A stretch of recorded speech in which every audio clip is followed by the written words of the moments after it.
Dharma work is a very, very difficult job. It's just as strenuous and just as time-consuming, if not more, than every other job.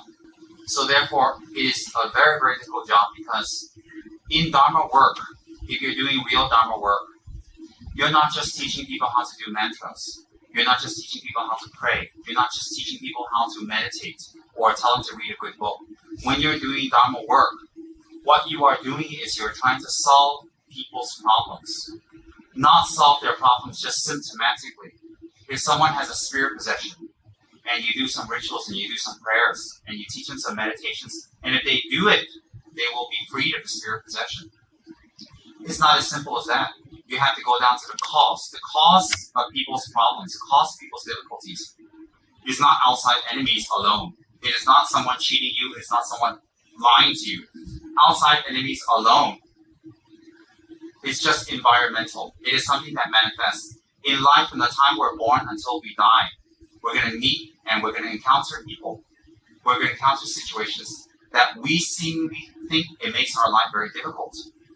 But when we look at it, yes, there are difficult people out there. Yes, there are complicated people out there. And they will do their best sometimes to make our lives difficult. But you see, how we react towards that is how much suffering we create for ourselves. When we react negatively back to others, and we react the way we normally act without Dharma, when we act negatively without Dharma, we create more harm for others, and we create harm for ourselves. And it doesn't end because we get them, they get us, we get them, they get us. And you may think, well, why should I stop? It's not fair. It's 50-50. They should stop also. But when we know Dharma, or when we have come under the grace of Jesus Christ, if we have come under the grace of Lord Buddha, and we have adopted a form of spiritual practice, even not, if we have adopted our parents, if we don't believe in religion and we're atheists, that's fine also.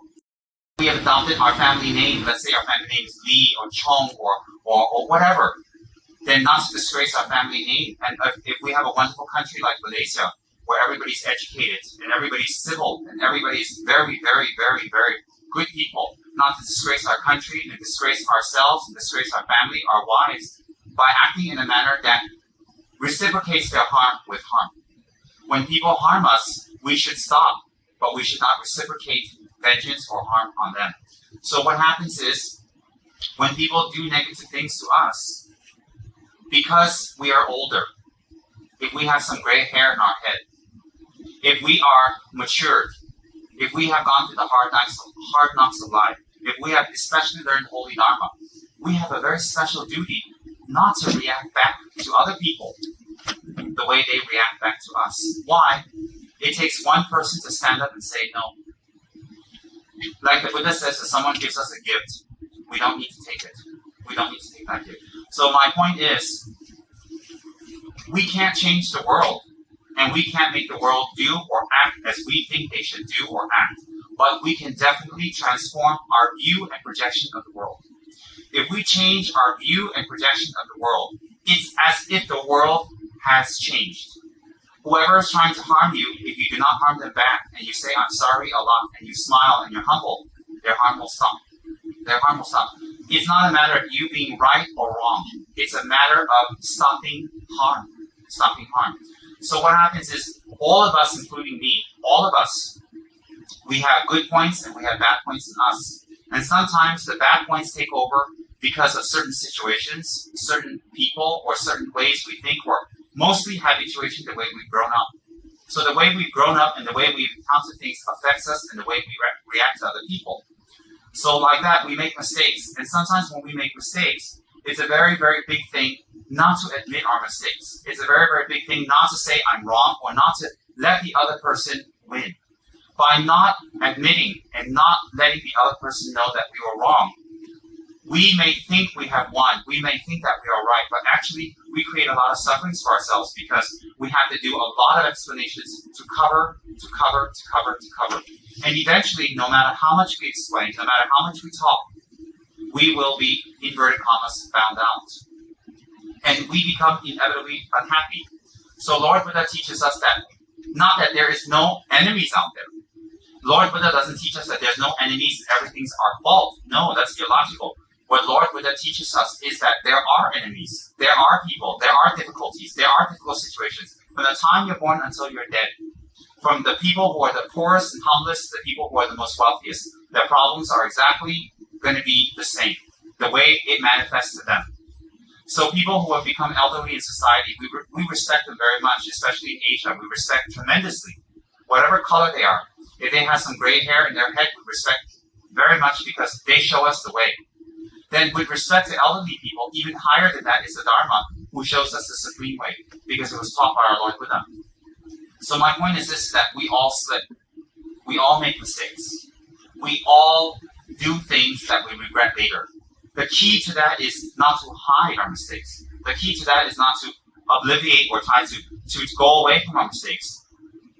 It is to face it and to make amends with the people that we have hurt and the people we have damaged. And sometimes we say, but I didn't mean it that way. It's okay. Most of us don't mean to hurt. But if the hurt has been done, from their perspective, they've been hurt. So from their perspective, they've been hurt. We have to question ourselves, what did we do? How did we act? And what words did we say that hurt them? Because you have to understand. Maybe some people, when they were younger, they were shouted at a lot by an elder, and they have lots of low self-esteem. So when we give them a slight angry look, or we tell them like, oh, go away, they might be very, very hurt because they've been used to that their whole lives. They're put down in that way. So that when we say something as simple as go away, it might hurt them.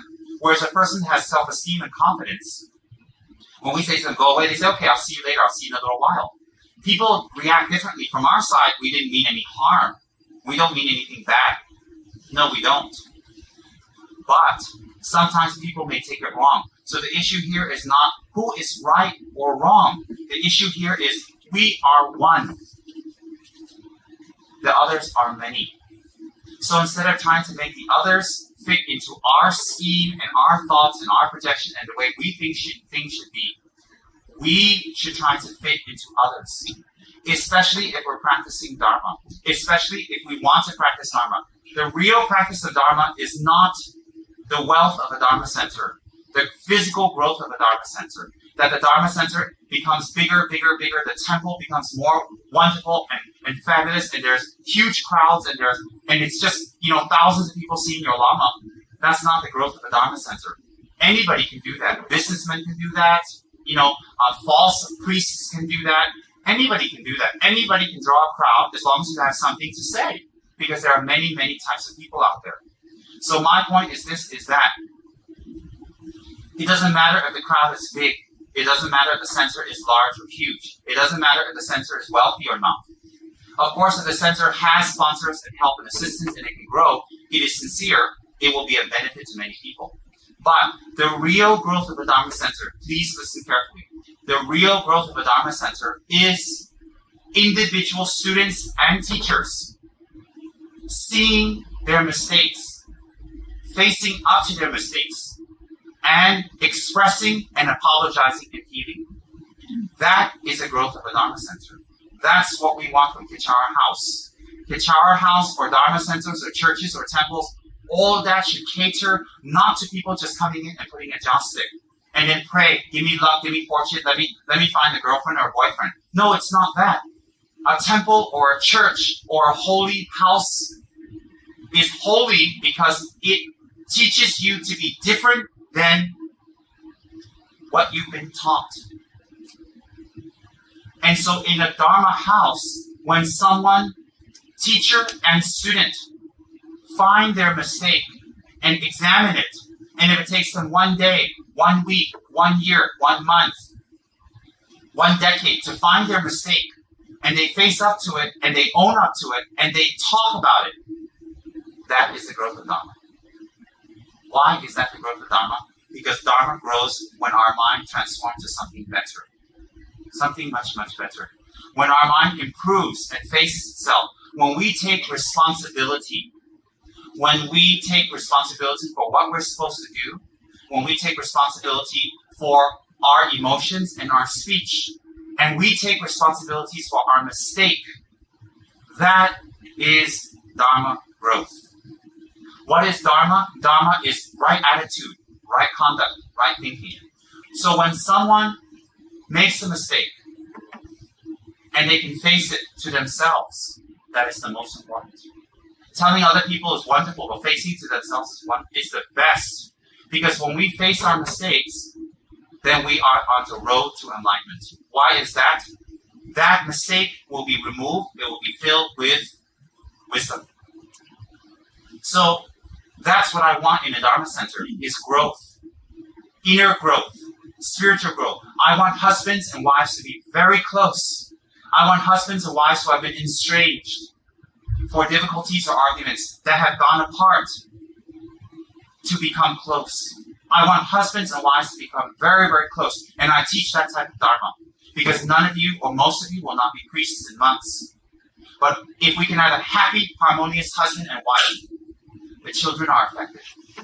And if the children love the parents and a father and mother, then the children will grow up with dignity, self-esteem, right view, right understanding, and example. If we ourselves are a bad example, and our children only see that, how do you expect them to act? If our children act negatively, it is a reflection of us most of the time. Why is that? If our children are estranged, if our children are naughty, are not taking responsibility, are doing things that embarrass us, and we're angry, to be angry with our children and to keep them at a distance will not help them. I'll tell you why. Because now they're young, we can control them. But when they reach 18, 19, 20, their minds come forth, they meet with other friends, they meet with other peers, and they say, look, your parents are like that, what for? Let's get out of here. Then you will have no control over them. While your children are young, you should give them advice to talk to them. Not just worldly advice that they can hear from TV or from movies, but advice that's higher, the Dharma. And how to give that advice is if you know the Dharma. And if you know the Dharma, not only repeating what the Buddha has said, but actually practicing the Dharma from your heart. Therefore, you will become an excellent example for your kids. And you may think, they're your kids. You had them. They're your responsibility. You produced them. Nobody forced you. No one threw them at your doorstep. So if they grow up alienated or cold or away from you or they feel difficult, it is your responsibility to make them close. So my Dharma teaches people in a very gentle and respectful way that you are not bad, that there's another point of view. You're not bad, there's another point of view. So it teaches children to be close to their parents. It teaches parents to be close with each other. It teaches people to be close with their relatives. It teaches respect of elders. It teaches respect of the law. It teaches respect of who we are as a human being, other human beings. In my type of Dharma, we do retreats, we do meditations, we do chanting, we do all of that. Because those things help us to focus our mind on what is correct. But the real practice of Dharma is harmony within the family, at your level. Harmony within the family, harmony with each other, harmony with your kids, harmony with elders, harmony with the law, harmony with your neighbors and everybody around you. And therefore, in my house, Vichara house, whether you're a Hindu, you're a Christian, you're a Buddhist, if you're atheist, it doesn't matter. You don't have to convert. You do not have to say, I'm your guru. You do not have to say you're a Buddhist, because all that is completely irrelevant. What is relevant is not labels that are stuck onto you. I am a Buddhist. I've converted. Tsem, he's my guru. All that's irrelevant. What is relevant is when you become closer to your wife and husband, when your difficulties are resolved, when your children start to listen more and more because they watch your own example. Through time and consistency, not once or twice, consistency. That you can sacrifice your pleasures and what you like to do for the sake of your children. Your free time. And when elders are respected by people who are younger, that should be the way. Whether elders are right or wrong, from sometimes they're humans too. But if they live this long, they survive this long, they deserve our respect. And it's beautiful in Asian culture that we respect elders very much, and I am very for that. There needs to be some order in society. And also, my brand of Dharma is to respect the people around us and the people that we meet. Whenever I associate with others, I think myself the lowest among all, hold others supreme in the depths of my heart. That's very important. At the main door on the right side, you'll see painted beautifully the heart of the Dharma. It's called the 8 Verses of Thought Transformation. That is the heart of the Dharma. That is our credo. That is the motto of our center. So therefore, people who can face up to their mistakes and confess, they're not confessing to the Guru. They're not confessing to us. They are confessing to themselves. And when they can confess to themselves and they can face up to it, there's growth. You see, because sometimes when we admit our mistakes, people may react negatively or positively to us. And we may say, well, I confess and they're still nasty to me. That's not the point. The confession is not how they react to you. It's you facing up to what you have done out of your anger and hatred and jealousy and desire. Because we all have that. We all have jealousy, anger, and hatred at some time in our lives. But when we get angry, when we get jealous, or we get revenge and we fight, at that moment it's very good. But what about when we calm down? Do we want to be accepted back? Do we want people to love us? Or do we want us to be estranged? Because you see, anger is impermanent. We don't want anger. Disharmony is impermanent. But once that's over, where will we be? And that's more important than a moment of anger.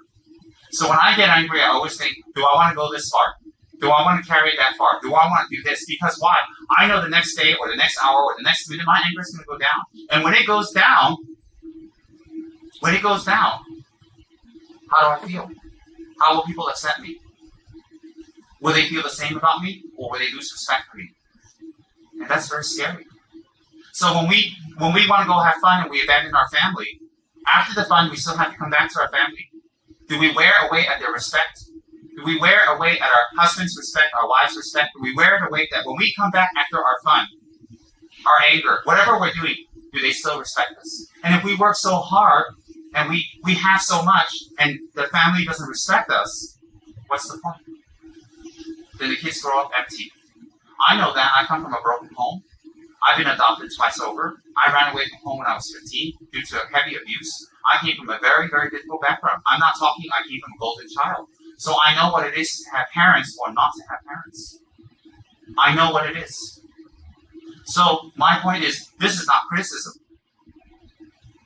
You come here on a Sunday afternoon and evening.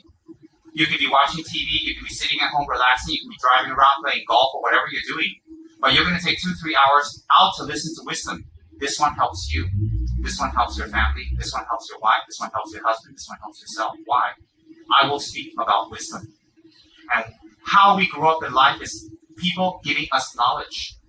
From the time we were born, from our kind, beautiful parents, to our teachers in school, and to our elders and our aunties and uncles who give us wisdom, has formed us to what we are now. And even people that have harmed us has given us tremendous kindness because they teach us how our mind reacts.